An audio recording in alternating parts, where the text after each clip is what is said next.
పరిపరి విధాలు. అనగనగా ఒక ఊర్లో పటాల వర్తకుడు ఉండేవాడు. అంటే ఫోటో ఫ్రేమ్స్ అమ్మేవాడు అనమాట. అతను తరచూ పెద్ద ధరలకు కొని తెచ్చిన చిత్రపటాలను తక్కువ ధరలకు అమ్మవలసి వస్తూ ఉండేది. ఒక్కొక్కప్పుడు పటాలు ఎంతకు అమ్ముడుకు పోక నిలవ ఉండిపోవటం వల్ల విసుగు చేత ఏదో ఒక ధరకు విడుదల చేస్తూ ఉండేవాడు. ఎంతకైనా సరే విడుదల చేయటానికి సిద్ధపడిన పటాలు కొనేవాళ్ళు అభిమానం చేతనే తీసుకుంటున్నట్లు కనిపించేవాళ్ళు. ఒకసారి ఆ వర్తకుడు ఒక పుణ్యస్థలానికి వెళ్ళడం తటస్థించింది. అక్కడ పురాతన వస్తువులు విక్రయించే అంగళ్ళున్నాయి. వాటిని చూచుకుంటూ రాగా రాగా ఒక దుకాణం మీద ఒక చిత్రపటం అతని దృష్టిని ఆకర్షించింది. అది నీటి రంగుతో చిత్రించిన ఒక అద్భుత చిత్రం. ఆ చిత్రం ఎవరో గొప్ప చిత్రకారుడు తయారు చేసిందై ఉండాలి కానీ సామాన్యుడు వేసింది మాత్రం కాదు. అయితే పటం మీద పేరు లేకపోవటం చేత ఎవరు వేశారో తెలియదు. ఏమైతే కాని అని తలచి వర్తకుడు పటం వెల ఎంత అని ఆ దుకాణదారుని అడిగాడు. అందుకు దుకాణదారుడు ఇలా చెప్పాడు: అయ్యా, ఈ పటం చూచిన వాళ్ళందరూ ఇది రవివర్మ పటంలాగా ఉన్నది అని మెచ్చుకుంటున్నారు. అయితే పటం మీద ఆయన సంతకం లేకపోవటం చేత ఏమీ నిశ్చయించడానికి వీలు లేకుండా ఉంది. చిత్రకారుని సంతకం లేదు గనుక 5 రూపాయలు మాత్రమే చెప్తున్నాను.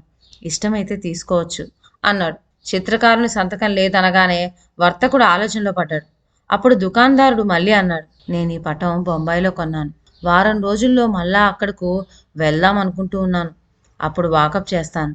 ఇది రవివర్మ పటమా అని నిశ్చయమైతే ఇక దాని వెల ఇంత అని నిర్ణయించడానికి వీలు పడదు. ఇప్పుడు మాత్రం ఆ సంగతి రూఢీగా చెప్పలేను. అందుకనే ఇంతటి గొప్ప పటాన్ని 5 రూపాయలకి ఇవ్వడానికి సిద్ధంగా ఉన్నాను. తర్వాత మీ ఇష్టం అని చెప్పాడు. వెంటనే వర్తకుడు 5 రూపాయలు ఇచ్చి ఆ పటం తీసుకున్నాడు. వర్తకుడు తన ఊరు చేరుకొని కొత్తగా కొన్న ఈ పటాన్ని తన దుకాణంలో వేలాడగట్టేసరికి అది అందరినూ ఆకర్షించింది. దాన్ని కొనటానికి పెద్ద పెద్దలంతా పోటీ పడసాగారు. ఆ పటం యొక్క బాణి కనిపెట్టిన వారందరూ అది రవివర్మ వేసిన పటమే కానీ మరొకరిది కాదు అని నిర్ధారణ చేశారు. ఎలా అయితేనే ఒక ఆయన దాన్ని 100 రూపాయలు ఇచ్చి కొనుక్కోబోయాడు. ఇది వర్తకుని జీవితంలో ఒక అపూర్వ ఘట్టం. అంత తక్కువ వెలకు కొన్న ఒక్క బొమ్మను ఇంత పెద్ద విలువకు విక్రయించడం అనేది ఇంతవరకు ఎన్నడూ జరిగి ఉండలేదు. ఈ అదృష్టం చూచుకొని అతను పొందిన ఆనందానికి మెరకే లేకపోయింది. వెంటనే అతనికి ఒక చక్కటి ఆలోచన తట్టింది. నా ఈ అదృష్టానికి కారకుడు ఆ దుకాణదారుడు. నిజానికి అతను చాలా న్యాయవంతుడు. పటం యొక్క మంచి చెడ్డలు దాపరికం లేకుండా ఉన్నది ఉన్నట్లు నాకు చెప్పాడు. సరిగ్గా అతను చెప్పినట్టుగానే ఇది రవివర్మ పటము అని నమ్మి ఈ పటం మీద మోజుపడ్డారందరూ. కనుక నా లాభంలో సగం ఆ దుకాణదారునికి ఇవ్వటం న్యాయం అని తలిచాడు. ఈ తలంపు కలిగిన వెంటనే ఆ దుకాణదారునికి ఒక ఉత్తరం ద్వారా తన ఉద్దేశం తెలుపుదామనుకొని తపాలా ఆఫీస్కు వెళ్ళాడు. అంటే పోస్ట్ ఆఫీస్కి వెళ్ళాడు. తీరా అతను అక్కడికి వెళ్ళేసరికి ఆఫీస్ మూసివేశారు. బిల్లలు దొరకలేదు. అందుచేత ఉత్తరం పడివేయటం జరగలేదు. మర్నాడు తెల్లవారుజామున అతనికి ఈ సంగతి మళ్ళీ జ్ఞాపకం వచ్చింది. ఆ దుకాణదారునికి జాబు రాయటం పిచ్చివాన్లాగా తోస్తున్నది. ఇది రవివర్మ పటం అన్న సంగతి అతనికి తెలిసే నాకు విక్రయించాడు. కానీ తెలియకపోలేదు. కనుక లాభంలో సరిగ్గా అర్ధభాగం ఎందుకు ఇవ్వాలి? నేను 10 రూపాయలు ఇస్తాను, సరిపోతుంది అనుకున్నాడు. తరువాత ఈ మాట వెనకపెట్టి తన పని చూసుకోసాగాడు. మళ్ళీ ఒకసారి పట్నం సంగతి జ్ఞాపకం వచ్చింది. ఈసారి అతని మనసు మళ్ళీ కలవరపడింది. నేను ఆ దుకాణదారునికి 10 రూపాయలు పంపితే కీడు చేసిన వాడిని అవుతాను. ఎలా అంటే ఈ 10 రూపాయలు చేరితే తన వద్ద సరుకు కొనే ప్రతివారు నాలాగనే ఉదారులై ఉంటారని, న్యాయము ధర్మము పాటించి డబ్బు పంపుతూ ఉంటారని భ్రమపడతాడు. ఈ భ్రమ లేనిపోని ఆశ కలిగిస్తుంది. ఆశ దురాశగా మారి చివరకు అది దుఃఖం కలిగించవచ్చు. అందుచేత 10 రూపాయలు కూడా అతనికి పంపటం మంచిది కాదు అని నిశ్చయించాడు.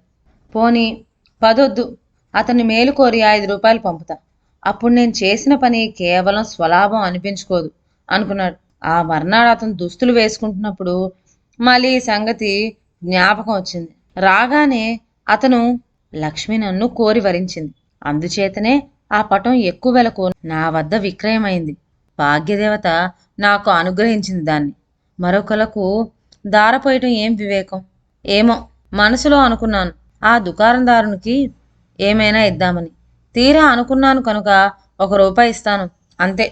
నిజానికి నీ వద్ద నేను కొన్నటువంటి పటానికి ఇంత లాభం వచ్చింది అని ఒక జాబు రాస్తే చాలు, దుకాణదారుడు ఎంతో సంతోషిస్తాడు.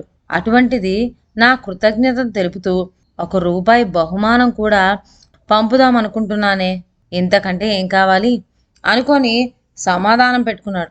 ఇలా తలచి వర్తకుడు ₹1 నోటు తీసి కవర్లో పెట్టి తపాలాలో పంపుదామని సిద్ధం చేశాడు. అది జేబులో ఉంచుకొని భోజనం చేసి వద్దామని అమాట్టున వెళ్ళాడు. తర్వాత అతను తపాలా ఆఫీసుకు వెళ్తుండగా దారిలో ఒక చోట జూదమాడేవాళ్ళు కనిపించారు. అతనికి దుర్బుద్ధి కలిగి జూదంలో కూర్చున్నాడు. సొమ్మంతా పోగొట్టుకున్నాడు. చిల్లర కూడా మిగలలేదు. నిస్పృహతో లేచిపోతూ జేబు తడుపుకొనేసరికి చేతికి కవర్ తగిలింది. ఆ కవర్లో ఉన్న రూపాయితో మళ్ళీ కూర్చొని జూదమాడి పోగొట్టుకున్న సొమ్మేగాక మరికొంత సొమ్ము కూడా గెలుచుకున్నాడు. చివరికి చూచుకునేసరికి తన డబ్బే కాక పైగా ₹100 అదనంగా గెలుచుకున్నట్టు తేలింది. మారు ఆలోచన లేకుండా అతను మొదట అనుకున్న మొత్తం పూర్తిగా ఆ దుకాణదారుడికి పంపించి వేశాడు. అతను సద్బుద్ధితో ఆ దుకాణదారుడికి పంపదలుచుకున్న ₹1 చివరికి అతన్ని ఈ విధంగా రక్షించింది. ఇదండి వాళ్ళ కథ. మరొక మంచి కథతో నెక్స్ట్ వీడియోలో కలుద్దాం. అంతవరకు సెలవు. నా ఛానల్లోని కథలు మీకు నచ్చినట్లయితే నా ఛానల్ను లైక్ చేసి సబ్స్క్రైబ్ చేయండి. షేర్ చేయటం మర్చిపోవద్దు. కొత్త కథల నోటిఫికేషన్ కోసం బెల్ ఐకాన్ ప్రెస్ చేయండి. Thank you.